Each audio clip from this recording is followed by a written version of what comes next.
Okay, quick video here at the end of turn 2. We've had some interesting moves so far. We've had the Royal Horse Artillery move up here and take some good shots at the Dragoons, or the Cuirassiers, or whatever they're called, behind the trees. They've managed to disorder them and cause 1 injury. There was a blunder in orders, keeping it historically accurate, where these guys moved forward and formed square when they're out in the open like that against artillery. Not a great idea. Meanwhile, the French had a blunder where their men marched off to the right towards these trees, but by turn 2 had sorted themselves out in line formation in front of the trees. The cavalry haven't moved at all. The artillery have moved to the hill behind the farmhouse. Meanwhile, all the guys in the farmhouse have held. They haven't moved at all. And I forgot to move the carts, so I'm going to do that now. But we're 2 turns in, and these guys have moved up as well. Just got to do their shooting. Okay, we finally got some action here with the Scots. They're a large unit firing against a large unit. They hit on a 4 or more, 4 dice, and only 1 of those dice hit. So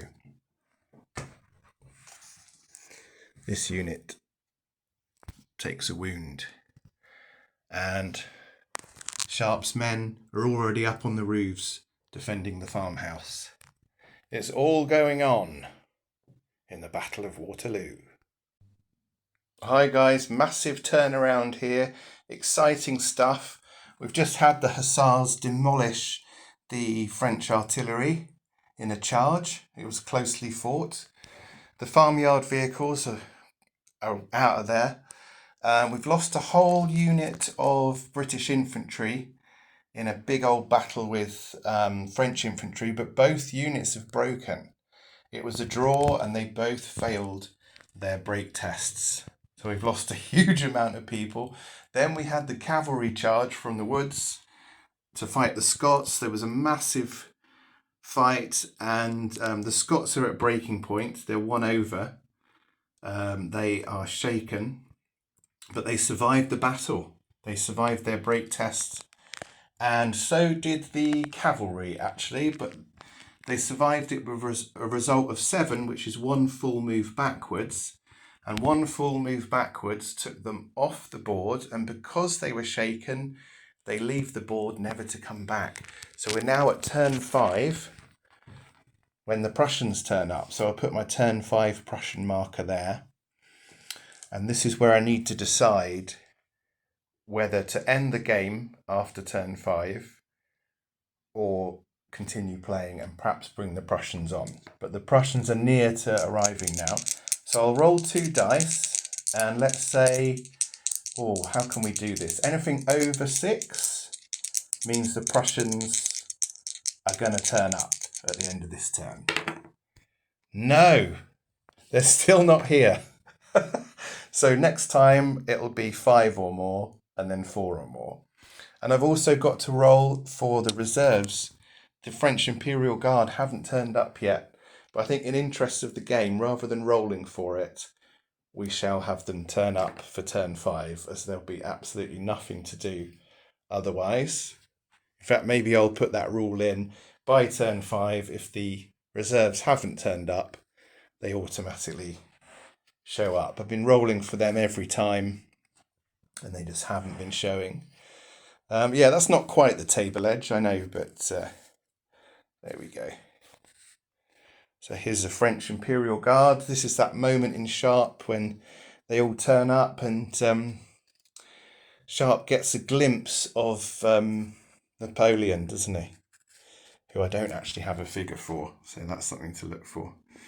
So let's do 1 more turn, and then I think that'll be it. It's been a fantastic reenactment of the Battle of Waterloo, particularly this guy with his blundering orders.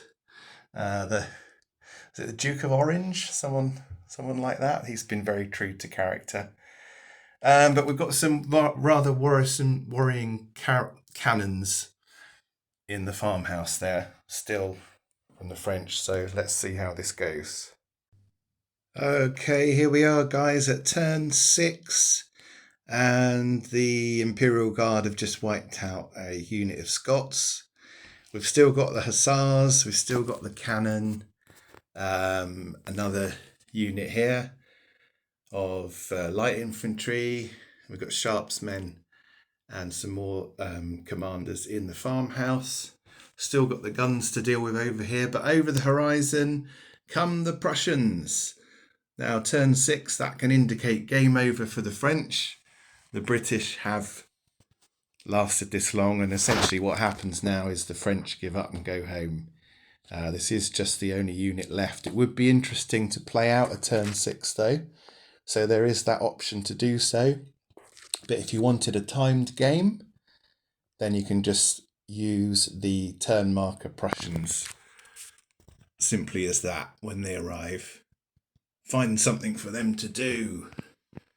But you can play on to the death or call it. So I think that is a victory for Great Britain and Prussia and Hanover. And these guys give up and go home. I started at 6, it's now 10 to 9. I've been relearning the rules for Black Powder. I've really enjoyed it. I'll definitely be using these again. As once you pick them up, they're really fast. It didn't take me long to get through 5 turns at all. I think turn 4 was the longest. Yeah, but that is it. I might play on, but I think that is pretty much the battle. Thanks for watching. I've really enjoyed this project, and to get a solo game out of it at the end really has just been the icing on the cake. To get the whole thing painted and then a little campaign done over the Easter weekend. Yeah, I've really enjoyed it. I can't really say much more than that. We'll definitely play it again, and it's a scenario now that can be set up at any time and gamed at any time, and it's a beautiful set. So yeah, thanks for watching. I had thought about doing a charity collection for this project, but I'll say more about that in another video. I might just post about my project and then link it to a Just Giving page for a hospice, but I'll mention more of that later. And that's it. I think I'm just going to kick back and look at it all now and just enjoy the diorama that's set out before me. Phew! That's it then.